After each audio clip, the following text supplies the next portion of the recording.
2. 하나인 상태의 희생. 내가 보는 세상은 하나인 상태의 희생에 근거하고 있다. 그것은 완벽한 분열, 결합의 총체적인 부재를 그린 그림이다. 각각의 독립된 객체 주위로 너무도 단단해 보이는 벽이 둘러싸서 벽 안에 있는 것은 결코 밖에 도달할 수 없고 밖에 있는 것은 결코 안에 도달해서 거기에 있는 것과 결합할 수 없어 보인다. 각 부분은 다른 부분을 희생시켜야 자신을 완전하게 유지할 수 있다. 만약 그들이 결합한다면 각 부분은 자신의 정체를 잃을 것이기 때문이다. 그들의 자아들은 그들이 분리되어 있기에 유지된다. 몸이 울타리를 쳐서 분리시킨 작은 부분이 자아가 되어 나머지 모두의 희생을 통해 보존된다.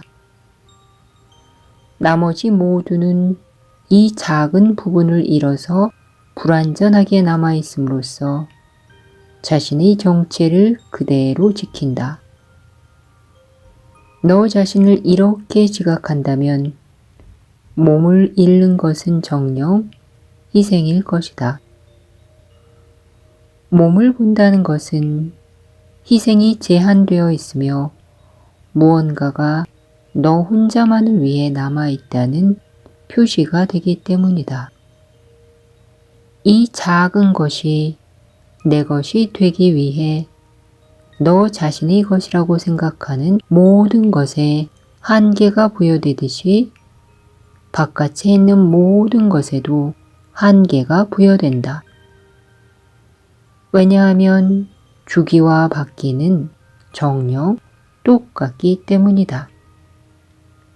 한 몸이 가진 한계를 받아들이는 것은 내가 보는 모든 형제들에게 그 한계를 부과하는 것이니 너는 자신을 보듯이 그들을 볼 것이기 때문이다. 몸은 과연 하나의 상실이며 과연 희생될 수 있다. 내 형제를 너와 떨어져 자신의 독방 안에 분리되어 있는 몸으로 보는 한 너는 그는 물론 너 자신의 희생도 요구하고 있는 것이다. 하느님의 아들이 자신을 아버지가 없는 자로 지각할 것을 요구받고 그의 아버지가 아들 없이 계시라고 요구받는 것보다 더 큰 희생이 무엇이 있겠는가? 하지만 모든 희생은 그들이 서로의 존재 없이 분리되어 있기를 요구한다. 누구에게 어떤 희생을 요구하든 하느님에 대한 기억은 부정될 수밖에 없다. 하느님의 아들이 진리에 대해 아무리 많은 증언을 하더라도 그가 분리된 몸들의 세상에 있다면 자신의 온전성을 입증해 줄 어떤 증인을 볼 수 있겠는가? 하느님의 아들은 그러한 세상에서는 보이지 않는다.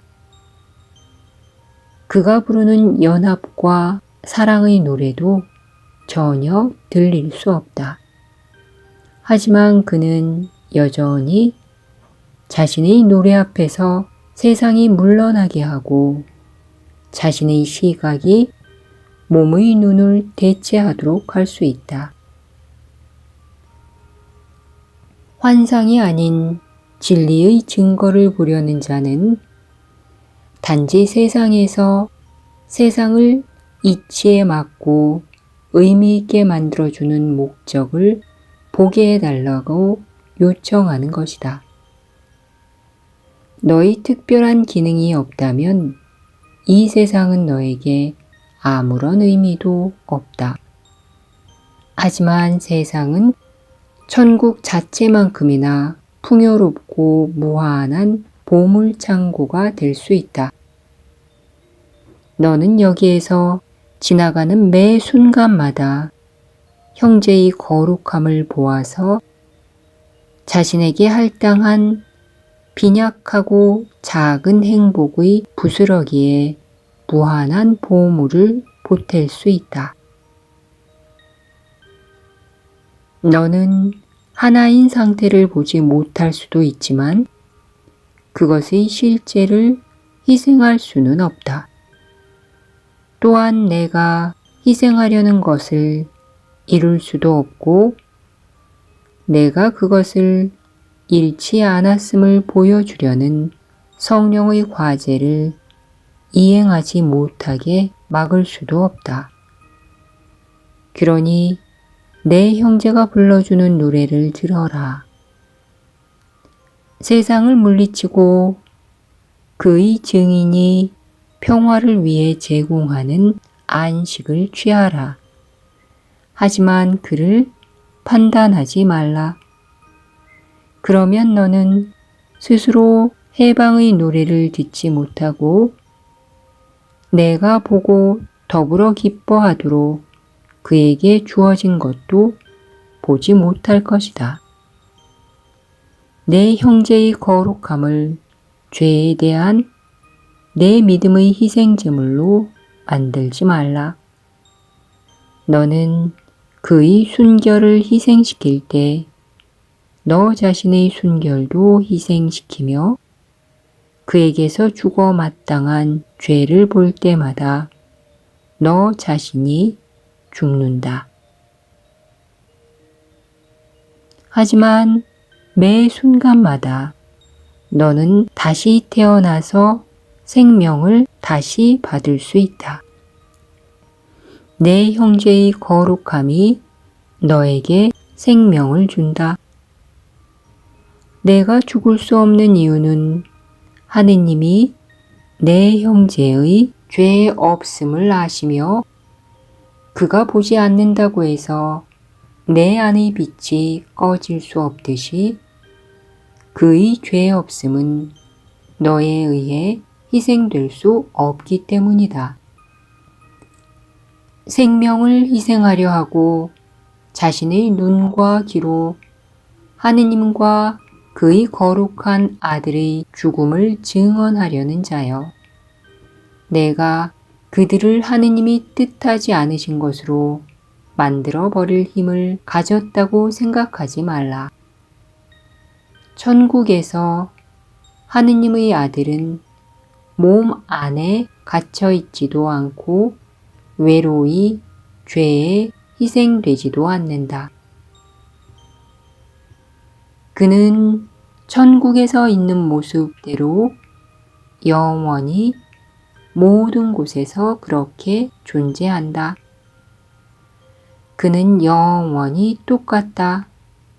그는 매 순간 다시 태어나며 시간의 영향을 받지 않고 생명에 대한 희생이나 죽음이 전혀 미칠 수 없는 곳에 있다.